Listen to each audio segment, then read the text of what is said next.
हरे कृष्णा। धृतराष्ट्र ने कहा, संजय, ये सब देखकर द्रोण के साथ भीष्म, कृपाचार्य, सोमदत्त और महामना बाहिक वहां से उठकर चले गए। तब मैंने विदुर की प्रेरणा से वहां ये बात कही कि मैं कृष्णा को मनोवांछित फल दूंगा, वह जो कुछ चाहे मांग सकती है। तब वहां पांचाली ने ये वर मांगा कि पांडव लोग दास भाव से मुक्त हो जाएं। मैंने भी रथ और धनुष आदि के साथ पांडवों को उनकी समस्त संपत्ति के साथ इंद्रप्रस्थ लौट जाने की आज्ञा दे दी थी। तदंतर सब धर्मों के ज्ञाता परम बुद्धिमान विदुर ने कहा, भरतवंशियों, यह कृष्णा जो तुम्हारी सभा में लाई गई है, यही तुम्हारे विनाश का कारण होगा। ये जो पांचाल राज की पुत्री है, वह परम उत्तम लक्ष्मी ही है। देवताओं की आज्ञा से पांचाली इन पांडवों की सेवा करती है। कुंती के पुत्र अमर्ष में भरे हुए हैं। द्रौपदी को जो यहाँ इस प्रकार क्लेश कर दिया गया है, इसे वे कदापि सहन नहीं करेंगे। सत्य प्रतिज्ञ भगवान श्री कृष्ण ने सुरक्षित महान धनुर्धर वृष्णिवंशी अथवा महारथी पांचाल वीर भी इसे नहीं सहेंगे। अर्जुन पांचाल वीरों से घिरे हुए अवश्य आएंगे। उनके बीच में महान धनुर्धर महाबली भीमसेन होंगे, जो दंडपाणी यमराज की भांति गदा घुमाते हुए युद्ध के लिए यहाँ आएंगे।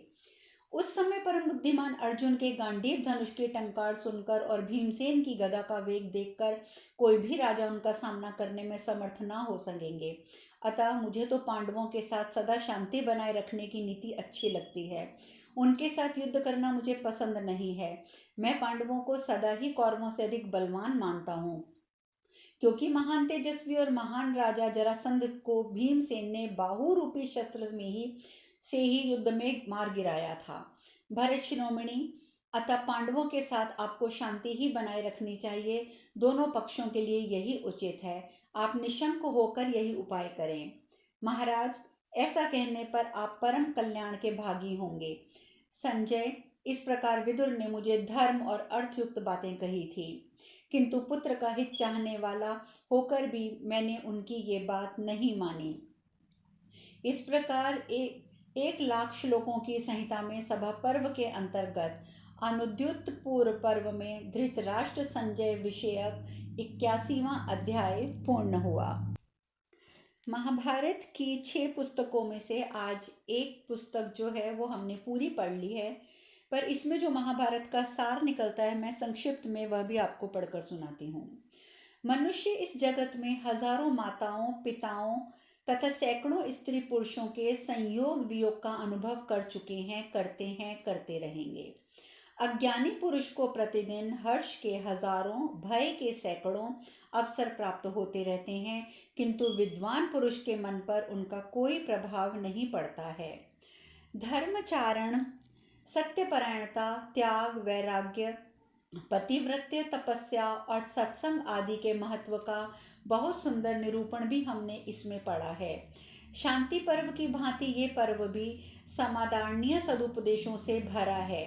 नल दमयंती, क्षमा करें, मैं एक वाक्य इसमें गलत बोल गई हूँ, मैं पुनः शुरू करती हूँ। आगे वह बताया गया है सार में, मैं दोनों हाथ ऊपर उठाकर पुकार पुकार कर कह रहा हूँ, पर मेरी बात कोई नहीं सुनता। धर्म से मोक्ष तो सिद्ध होता ही है, अर्थ और काम भी सिद्ध होते हैं, तो भी लोग उसका सेवन क्यों नहीं करते। कामना से, भय से, लोभ से तथा प्राण बचाने के लिए भी धर्म का त्याग ना करें। धर्म नित्य है, सुख दुख अनित्य हैं। इस प्रकार जीवात्मा नित्य है और उसके बंधनों का हेतु अनित्य। यह महाभारत सारभूत उपदेश भरत सावित्री के नाम से प्रसिद्ध है। जो प्रतिदिन सवेरे उठकर इसका पाठ करता है, वह संपूर्ण महाभारत के अध्ययन का फल पाकर परम ब्रह्म परमात्मा को प्राप्त कर लेता है। अब हम महाभारत के भाग 2 को शुरू करेंगे। वन पर्व, अरण्य पर्व, जिसको कहा जाता है श्री महाभारतम वन पर्व। इसका दूसरा नाम अरण्य पर्व भी है। प्रथम अध्याय। अंतर्यामी नारायण स्वरूप भगवान श्री कृष्ण, उनके नित्य सखा नर स्वरूप नरश्रेष्ठ अर्जुन, उनकी लीला प्रकट करने वाली भगवती सरस्वती और उन लीलाओं का संकलन करने वाले महर्षि वेद व्यास जी को नमस्कार करके जय महाभारत का पाठ करना चाहिए। जन्मेजय ने पूछा, विप्रवर, मंत्रियों सहित धृतराष्ट्र के दुरात्मा पुत्रों ने जब इस प्रकार कपटपूर्वक कुंती कुमारों को जुए में हराकर कुपित कर दिया और घोर वैर की नींव डालते हुए उन्हें कठोर बातें सुनाई, तब मेरे पूर्व पितामह युधिष्ठिर आदि कुरुवंशियों ने क्या किया तथा जो सहसा ऐश्वर्य से वंचित हो जाने के कारण महान दुख में पड़ गए थे, उन इंद्र के तुल्य तेजस्वी पांडवों ने वन में किस प्रकार विचरण किया। उस भारी संकट में पड़े हुए पांडवों के साथ वन में कौन कौन गए थे, वन में वे किस आचार व्यवहार से रहते थे, क्या खाते थे, उन महात्माओं का निवास स्थान कहाँ था। महामुने, ब्राह्मण शस्त्र शत्रुओं का संहार करने वाले उन शूरवीर महारथियों ने 12 वर्ष वन में किस प्रकार व्यतीत किए। तपोधन, संसार की समस्त सुंदरियों में श्रेष्ठ पतिव्रता एवं सदा सत्य बोलने वाली वह महाभागा राजकुमारी द्रौपदी, जो दुख भोगने के योग्य कदापि नहीं थी, वनवास के भयंकर कष्टों को कैसे सह सकी। अब सब मुझे आप ये विस्तार पूर्वक बतलाइए। ब्राह्मण, मैं आपके द्वारा कहे जाते हुए इस महान पराक्रम और तेज से संपन्न पांडवों के चरित्र को सुनना चाहता हूँ। इसके लिए मेरे मन में अत्यंत कौतूहल हो रहा है। वैशंपायन जी ने कहा, राजन, इस प्रकार मंत्रियों सहित दुरात्मा धृतराष्ट्र पुत्रों द्वारा जुए में पराजित करके क्रुद्ध किए हुए कुंती कुमार हस्तिनापुर से बाहर निकले। वर्धमानपुर की दिशा में स्थित नगर द्वार से निकलकर शस्त्रधारी पांडवों ने द्रौपदी के साथ उत्तरानुमुखी होकर यात्रा आरंभ की। इंद्रसेन आदि 14 से अधिक सेवक सारी स्त्रियों को शीघ्रगामी रथों पर बिठाकर उनके पीछे पीछे चले। पांडव वन की ओर गए।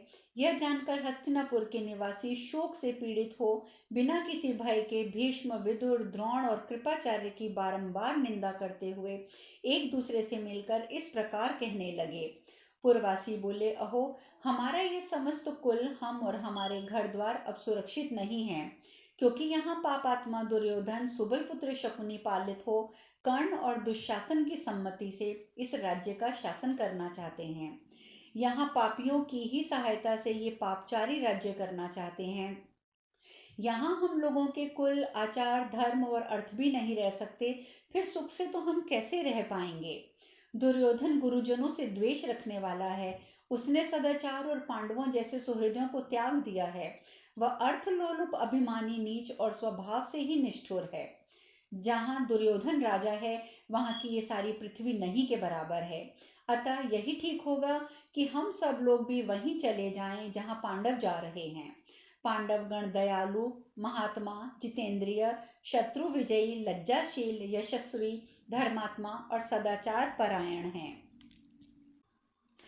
वैशंपायन जी कहते हैं, ऐसा कहकर वे पुरवासी पांडवों के पास गए और उन कुंती कुमारों और माद्री पुत्रों से मिलकर वे सब के सब हाथ जोड़कर बोले, पांडवों, आप लोगों का कल्याण हो। हम आपके वियोग से बहुत दुखी हैं। आप लोग हमें छोड़कर कहाँ जा रहे हैं? आप जहाँ जाएंगे वहीं हम सब भी आपके साथ चलेंगे। निर्दयी शत्रुओं ने आपको अधर्म पूर्वक जुए में हराया है। यह सुनकर हम सब लोग अत्यंत उद्विग्न हो उठे हैं। आप लोग हमारा त्याग ना करें, क्योंकि हम आपके सेवक हैं, प्रेमी हैं, सुहृद हैं और सदा आपके प्रिय एवं हित में संलग्न रहने वाले हैं। आपके बिना इस दुष्ट राजा के राज्य में रहकर हम नष्ट होना नहीं चाहते। नरश्रेष्ठ पांडवों, शुभ और अशुभ आश्रय में रहने पर वहाँ का संसर्ग मनुष्यों के जैसे गुण दोषों की सृष्टि करता है। उनका वर्णन हम करते हैं, सुनिए। जैसे फूलों के संसर्ग में रहने पर उसकी सुगंध वस्त्र, जल, तिल और भूमि को सुवासित कर देती है, उसी प्रकार संसर्ग जनित गुण भी अपना प्रभाव डालते हैं। मूढ़ मनुष्यों से मिलना जुलना मोह जाल की उत्पत्ति का कारण होता है। इसी प्रकार साधु महात्माओं का रंग प्रतिदिन धर्म की प्राप्ति करने वाला है। इसीलिए विद्वानों, वृद्ध पुरुषों और उत्तम स्वभाव वाले शांति परायण तपस्वी सत्पुरुषों का संग करना चाहिए। जिन पुरुषों के विद्या, जाति, कर्म ये तीनों उज्जवल हों, उनका सेवन करना चाहिए, क्योंकि उन महापुरुषों के साथ बैठना शास्त्रों के स्वाध्याय से भी बढ़कर है। हम लोग अग्निहोत्र आदि शुभ कर्मों का अनुष्ठान नहीं करते, तो भी पुण्यात्मा साधु पुरुषों के समुदाय में रहने से हमें पुण्य की प्राप्ति होगी। इसी प्रकार पापी जनों के सेवन से हम पाप के भागी बनेंगे।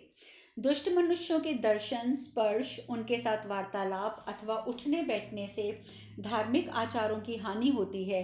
इसीलिए वैसे मनुष्यों को कभी सिद्धि नहीं प्राप्त होती है। नीच पुरुषों का साथ करने से मनुष्यों की बुद्धि नष्ट होती है। मध्यम श्रेणी के मनुष्यों के साथ करने से मध्यम होती है और उत्तम पुरुषों का संग करने से उत्तरोत्तर श्रेष्ठ होती है। उत्तम, प्रसिद्ध और विशेषता धर्मिष्ठ मनुष्यों ने लोक में धर्म, अर्थ और काम की उत्पत्ति के हेतु जो वेदोदत्त गुण साधन बताए हैं, वे ही लोकाचार में प्रकट होते हैं, लोगों द्वारा काम में लाए जाते हैं और शिष्ट पुरुष उन्हीं का आदर करते हैं। वे सभी सद्गुण पृथक पृथक और एक साथ आप लोगों में विद्यमान हैं। अतः हम लोग कल्याण की इच्छा से आप जैसे गुणवान पुरुषों के बीच में रहना चाहते हैं। यह सब सुनकर युधिष्ठिर महाराज बोले, हम लोग धन्य हैं, क्योंकि ब्राह्मण आदि प्रजा वर्ग के लोग हमारे प्रति स्नेह और करुणा के पाश में बंधकर जो गुण हमारे अंदर नहीं हैं, उन गुणों को भी हमें बतला रहे हैं। भाइयों सहित मैं आप सब लोगों से कुछ निवेदन करता हूँ। आप लोग हम पर स्नेह और कृपा करके उसके पालन से मुख ना मोड़ें। आप लोगों को मालूम होना चाहिए कि हमारे पितामह भीष्म, राजा धृतराष्ट्र, विदुर जी, मेरी माता और प्राय अन्य सगे संबंधी भी हस्तिनापुर में ही हैं। वे सब लोग आप लोगों के साथ ही शोक और संताप से व्याकुल हैं। अतः आप लोग हमारे हित की इच्छा रखकर उन सबका यत्न पूर्वक पालन कीजिए। अच्छा, अब आप लौट जाइए। आप लोग बहुत दूर चले आए हैं। मैं अपनी शपथ दिलाकर अनुरोध करता हूँ कि आप लोग मेरे साथ ना चलें। मेरे स्वजन आपके पास मेरी धरोहर के रूप में हैं। उनके प्रति आप लोगों के हृदय में स्नेह भाव होना चाहिए। मेरे हृदय में स्थित सब कार्यों के लिए यही कार्य सबसे उत्तम है। आपके द्वारा इसके किए जाने पर मुझे महान संतोष प्राप्त होता है और इसी से मेरा सत्कार भी हो जाएगा। वैशंपायन जी कहते हैं, जन्मेजय, धर्मराज के इस प्रकार विनय पूर्वक अनुरोध किए जाने पर समस्त प्रजाओं ने हाँ महाराज ऐसा कहकर एक भयंकर अर्तनाद किया। कुंती पुत्र युधिष्ठिर के गुणों का स्मरण करके प्रजा वर्ग के लोग दुख से पीड़ित और अत्यंत आतुर हो गए। उनकी पांडवों के साथ जाने की इच्छा पूर्ण नहीं हो सकी। वे केवल उनसे मिलकर लौट आए। पूर्ववासियों के लौट आने पर पांडवगण रथों पर बैठकर गंगा जी के किनारे प्रमाणकोटि नामक महान वट के समीप आए। संध्या होते होते उस वट के निकट पहुंचकर शूरवीर पांडवों ने पवित्र जल का स्पर्श, आचमन, संध्या वाचन आदि करके वहीं रात व्यतीत की। दुख से पीड़ित हुए वे पांचों पांडव कुमार उस रात में केवल जल पीकर ही रह गए। कुछ ब्राह्मण लोग भी इन पांडवों के साथ स्नेहवश वहां तक चले आए। उनमें से कुछ साग्नी थे और कुछ निराग्नि। उन्होंने अपने शिष्यों और भाई बंधुओं को भी साथ ले लिया था। वेदों का स्वाध्याय करने वाले उन ब्राह्मणों से घिरे हुए राजा युधिष्ठिर की बड़ी शोभा हो रही थी। संध्या काल की नैसर्गिक शोभा से रमणीय तथा राक्षस पिशाचादि के संहरण का समय होने के कारण अत्यंत भयंकर प्रतीत होने वाले उस मुहूर्त में अग्नि प्रज्वलित करके वेद मंत्रों के घोष पूर्वक अग्निहोत्र करने के बाद उन ब्राह्मणों ने परस्पर संवाद किया। हंस के समान मधुर स्वर में बोलने वाले उन श्रेष्ठ ब्राह्मणों ने कुरुकुल रत्न राजा युधिष्ठिर को आश्वासन देते हुए सारी रात उनका मनोरंजन किया। इस प्रकार महाभारत वन पर्व के अंतर्गत अरण्य पर्व में पूर्ववासियों के लौटने से संबंध रखने वाला पहला अध्याय पूर्ण हुआ। वैशंपायन जी कहते हैं, राजन, जब रात बीती और प्रभात का उदय हुआ तो अनायास ही महान पराक्रम करने वाले पांडव वन की ओर जाने के लिए उद्यत हुए। उन सब भिक्षानुभोजी ब्राह्मण साथ लेकर चलने के लिए उनके सामने खड़े हो गए। तब कुंती पुत्र राजा युधिष्ठिर ने उनसे कहा, ब्राह्मणों, हमारा राज्य लक्ष्मी सर्वस्त्र जुए में हरण कर लिया गया है। हम फल मूल तथा अन्न आहार पर रहने का निश्चय करके दुखी होकर वन जा रहे हैं। वन में बहुत से दोष हैं। वहां सर्प, बिच्छू आदि असंख्य भयंकर जंतु भी हैं। मैं समझता हूँ कि आप लोगों को अवश्य ही महान कष्ट का सामना करना पड़ेगा। ब्राह्मणों को दिया हुआ क्लेश तो देवताओं के भी विनाश का कारण हो सकता है, फिर मेरी तो बात ही क्या। अतः ब्राह्मणों, आप लोग यहाँ से अपने अभिष्ट स्थान पर लौट जाएं। ब्राह्मणों ने कहा, राजन, आपकी जो गति होगी उसे भुगतने के लिए हम भी उद्यत हैं। हम आपके भक्त और उत्तम धर्म पर दृष्टि रखने वाले हैं, इसलिए आपको हमारा परित्याग नहीं करना चाहिए। देवता भी अपने भक्तों पर, विशेषतः सदाचार परायण ब्राह्मणों पर तो अवश्य ही दया करते हैं। यह सुनकर युधिष्ठिर महाराज बोले, विप्रगण, मेरे मन में भी ब्राह्मणों के प्रति उत्तम भक्ति है, किंतु ये सब प्रकार के सहायक साधनों का अभाव ही मुझे दुखमग्न सा किए देता है। जो फल, मूल एवं शहद आदि आहार जुटाकर ला सकते थे, वे ही ये मेरे भाई शोक जनित दुख से मोहित हो रहे हैं। द्रौपदी के अपमान तथा राज्य के अपहरण के कारण ये दुख से पीड़ित हो रहे हैं, अतः इन्हें आहार जुटाने का आदेश देकर अधिक क्लेश में मैं इन्हें नहीं डालना चाहता।